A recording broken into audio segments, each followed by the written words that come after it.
आज हम लोग पढ़ेंगे finding common ground. Finding common ground ये एनसीईआरटी बुक क्लास 7 में चैप्टर नंबर 3 है। अभी न्यू आया और एग्जाम में क्लास 7 के एग्जाम में आने वाले हैं, यानी कौन से स्कूल में आए तो जितने भी सीबीएसई स्कूल है, जैसे आपका केबी है, आर्मी स्कूल है, और जो सीबीएसई पैटर्न फॉलो करते हैं, एनसीईआरटी बुक फॉलो करते हैं, उनके एग्जाम में फरवरी में जो एग्जाम होने वाले वो आने वाले हैं। तो बच्चों एक बार आप इस चैप्टर को, आप इस वीडियो को जरूर देख लो, आपका कंसेप्ट क्लियर हो जाएगा। Finding common ground, finding common ground. मान लिया कि एक आपका स्क्वायर है, एक स्क्वायर है, स्क्वायर रूप में आपका घर का जो आंगन है, बेडरूम है, इस टाइप का है। ये आपका लेंथ है 12 फीट। कितना है? 12 फीट, यहाँ से यहाँ तक है 12 फीट, ठीक है। और ये इसका जो लेंथ है ये 16 feet.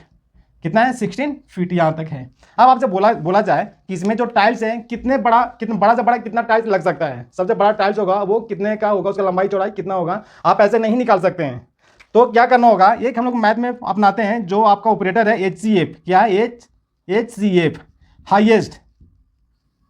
Highest common factor. Highest common factor HCF भी बोलते हैं आप। यानी 12 और 16 का अगर आप HCF निकाल देंगे तो यानी आपका समस्या सॉल्व हो जाएगा। क्या हो जाएगा? समस्या आपका सॉल्व हो जाएगा। तो HCF कैसे निकालते हैं? 12 और 16 का HCF कैसे निकालते हैं? देखिए, ये है 12, ये है 16। क्या? ये 12 है और ये है 16। HCF निकालने के लिए आप सबसे पहले आप कितने से लगाएंगे? मिनिमम 2 से लगाएंगे तो ये हो जाएगा 6, ये हो जाएगा 8, फिर 2 से लगेगा यानी 3 हो जाएंगे, और ये कितने हो जाएंगे? 4 हो जाएंगे, ठीक है। 3 हो जाएंगे और 4 हो जाएंगे। इसमें जो हाईएस्ट कॉमन फैक्टर है कितना है? 4 है। 4 है। एक और आप देखिए एग्जांपल, जैसे 12 का, 12 किस किस टेबल में आएंगे? तो 1 में आएंगे, 2 में आएंगे, 3 में आएंगे, 4 में आएंगे, 6 में आएंगे और 12 में आएंगे।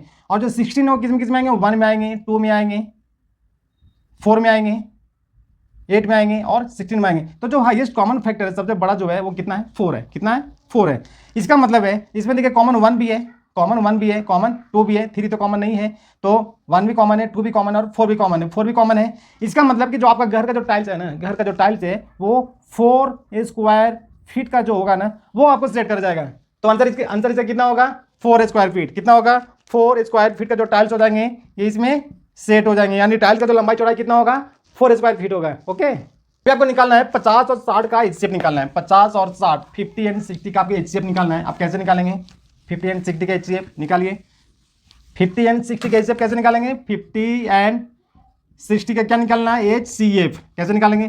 तो 50 किस टेबल में आएंगे? 1 में आएंगे, 2 में आएंगे और 5 में आएंगे, 10 में आएंगे और 50 में आएंगे। 60 किस में आएंगे? 1 में आएंगे, 2 में आएंगे और 3 में भी आएंगे, 5 में आएंगे, 10, 6 में भी आएंगे, 6 में आएंगे, 10 में आएंगे, 30 में आएंगे और 60 में आएंगे। यहाँ पे 25 भी होगा, 25 में आएंगे और 50 में आएंगे, ठीक है। हाईएस्ट कॉमन फैक्टर क्या होगा इसमें? जो दोनों में कॉमन हो, तो 1 भी हो सकता है, 2 भी हो सकता है, 5 भी हो सकता है, 10 भी हो सकता है। 10 के बाद कोई है? 10 के बाद कोई भी नहीं है। तो इसका जो राइट आंसर होगा कितना होगा? ये 10 होगा। कितना होगा? 10 होगा। यानी HCF इक्वल टू कितने हो जाएंगे? 10, जो दोनों में और सबसे बड़ा है, दोनों में कॉमन और सबसे बड़ा है, तो इसका आंसर कितना होगा? 10। अभी नेक्स्ट क्वेश्चन है, find the HCF of 30 and 72। 30 and 72, 30 और 72 का HCF कितना होगा? तो 30 का फैक्टराइज कीजिए, यानी 1 में आएगा, 2 में आएगा, 3 में आएगा और 6 में आएगा, 10 में आएगा, 30 में आएगा।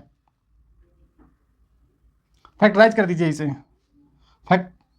फैक्टराइज करने से, और यहाँ पर देखिए कितना है? 72 है। 72 किस में आएंगे? 1 में आएंगे, 2 में आएंगे, 3 में आएंगे, 4 में आएंगे, 6 में आएंगे, 12 में आएंगे, 36 में आएंगे और 72 में आएंगे। किस टेबल में आएंगे? हमने इसका फैक्टराइज लिख दिया किस टेबल में ये आएंगे। अब यहाँ पर देखिए जो कॉमन जो दोनों में है, ये 1 कॉमन है, 2 कॉमन है, 3 कॉमन है, इसके बाद कितना कॉमन है? 6 कॉमन है, इसके बाद कोई भी कॉमन नहीं है, इसके बाद कोई भी कॉमन नहीं है, यानी जो सबसे बड़ा है कॉमन वो 6 है, तो इसमें आपका 6 आंसर हो जाएगा। कितना आंसर हो जाएगा? 6 आंसर हो जाएगा। अभी दूसरे मेथड से आप इसको देख सकते हैं। 30 का देखिए फैक्टराइज किया, मतलब 2 इंटू 3 इंटू 5, 3 2 6, 6 5 30 हो गया। और 72 का फैक्टराइज कीजिए मल्टीप्लिकेशन रूप में, तो ये हो जाएंगे 2 इंटू 2, 4, 2 जा 8 इंटू 3 इंटू 3, 2 2 जा 4, 2 जा 8, 3 जा 24, 24 3 जा 72। अभी इसमें देखिए कॉमन कौन कौन सा है? ये कॉमन तो 2 है ही, और ये कॉमन 3 है, इसके अलावा तो कॉमन और दोनों में नहीं है। तो यानी आंसर जो हो गया 2 इंटू 3, यानी हो जाएगा 6। कितना हो जाएगा? 6 हो जाएगा। तो आप इस मेथड से बनाएंगे तो आपका आंसर उतना ही होगा, और इस मेथड से बनाएंगे तभी आंसर आपको उतना ही होगा। तो जो आपको मेथड इजी लगता है उसको आप अडॉप्ट कर सकते हैं, ठीक है बच्चों। तो ये हो गया HCF। चलिए एक होमवर्क के लिए, आपको होमवर्क के लिए मैं देता हूँ। 81 to 43 का आप HCF निकाल के और आप कमेंट बॉक्स में लिखिए इसका आंसर कितना होगा। अगर कम समय में, अगर आपको कम समय में एक बार में अगर बन गया, मान लो कि आपका कंसेप्ट क्लियर है, अगर एक बार में अगर नहीं बनता है तो कंसेप्ट क्लियर नहीं है। फिर से आप वीडियो को 1-2 बार आप इसको आप स्किप करके आप देखिए, आपको जरूर समझ में आ जाएगा। ठीक है बच्चों, तो इस छोटे छोटे ऐसे मैथ टॉपिक्स का कंसेप्ट क्लियर करने के लिए आप हमारे चैनल प्राइम लर्न एक्स को आप सब्सक्राइब कर लीजिए, दोस्तों के साथ शेयर कीजिए। और बच्चों चलते चलते एक लाइक तो बनता है, तो आप एक लाइक जरूर कर दीजिए। तब तक के लिए जय हिंद, जय भारत।